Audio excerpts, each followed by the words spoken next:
રતદાન તપ ક્રિયા ફલમ સહજાનંદ ગુરુ ભજે સદા. પરમ પૂજ્ય સદગુરુ અમારા ગુરુ તથા વિવેકસ્વરૂપ સ્વામી તથા સર્વે સંતો અને સર્વે હરિભક્તો ને ઘણા ઘણા જય સોનાર.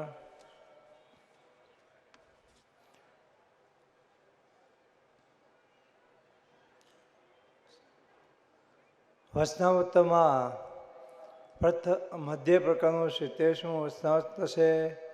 શ્રીજી મહારાજ કહે છે કે ઉપાસના રાખવા માટે અમે મોટા મોટા મંદિરો કર્યા છે. ઉપાસના રહેશે તો સહેજે ભક્તિ રહેશે, ઉપાસના રહેશે તો સહેજે સત્સંગ રહેશે અને અનેક જીવાત્માનું કલ્યાણ થશે. અમારા ગુરુની આજ્ઞાથી હું ખોપાળું છું. અહીંયા પણ મેં 15 વર્ષ સુધી એક ધારી હરિકૃષ્ણ ઘનશ્યામ મહારાજની સ્વામિનારાયણ ભગવાનની આરતી ઉતારી છે, સેવા ખૂબ કરી છે. ગુરુ અને મોટા મોટા સંતોની હાજરીમાં જે કથા આપણે વાત કરી એ બહુ કઠણ લાગે છે મને, કારણ કે હું દર્શન કરવા માટે અહીંયા આવ્યો છું અને વિશેષ બધા સંતોના હરિભક્તોના મને દર્શન થાય અને મને આનંદ થાય. કારણ કે કથા વાર્તા તો હું ત્યાં 5 વખત કરું છું, કાયમી માટે કથા કરું છું, ઠાકોરજીના શણગાર કરું છું, થાળ કરું છું. પણ અમારો જે સંકલ્પ હતો કે અહીંયા ભવ્યમાં ભવ્ય મંદિર થાય અને મંદિર થાય અને કાયમીને માટે સંતો રહીએ. અમારે જે રાઠોડ સાહેબ છે, અમે જ્યારે જેતપુરથી આવ્યા ત્યારે રાઠોડ સાહેબ અમારે જે દલસુખભાઈ આદિ બધા પ્રેમી ભક્તોએ એવો શુભ સંકલ્પ કર્યો હતો કે આ સંતો આવ્યા છે તો જરૂર મંદિર કરશે.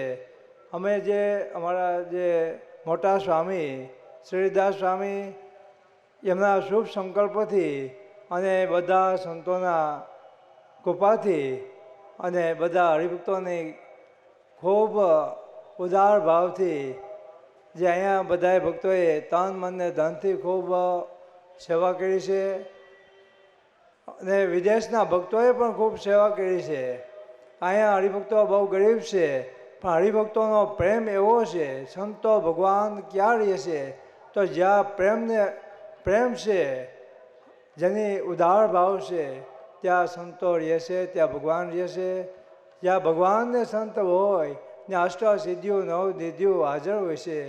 તો જ્યાં ભગવાનની કૃપાથી અમારા ગુરુની કૃપાથી ખૂબ સરસ મંદિર બન્યું અને અમને જે સેવાનો લાભ પ્રાપ્ત થયો છે એ અમારા બહુ મોટા ભાગ્ય છે.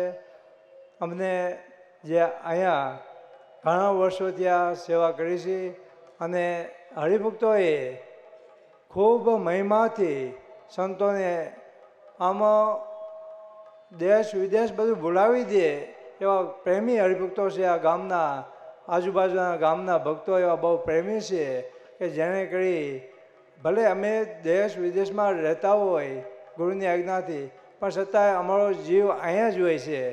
અને સતત એમ થાય કે બગસરા બહુ મોટું મંદિર બને અને મંદિર માટે ખૂબ ખૂબ બધા ભક્તોએ સેવા કરી છે અને વિશેષ સેવા કરશો એ અમને ખૂબ કરજો.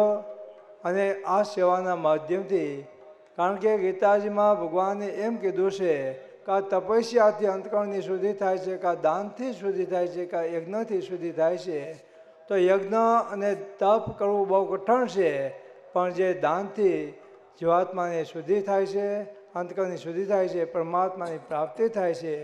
આવું સરસ આ મંદિર બન્યું અને વિશેષ બધા સંતો હરિભક્તો અમારી ઉપર ખૂબ રાજી થાય અને અમારું જીવન એવું પવિત્ર થાય, અમને ભગવાનનો સાક્ષાત્કાર થાય. અને તમને બધાને અમે ભગવાનને પ્રાર્થના કરીએ, ગુરુને સંતોને પ્રાર્થના કરીએ કે તમારા જીવનમાં ધર્મ જ્ઞાન વૈરાગ્ય અને ભક્તિ દૃઢ થાય, આત્મા અને પરમાત્માનો સાક્ષાત્કાર થાય અને ભગવાનને સંત રાજી થાય, એવું પવિત્ર જીવન થાય એવી ભગવાનને પ્રાર્થના કરીએ. સહજાનંદ સ્વામી મહારાજની જય.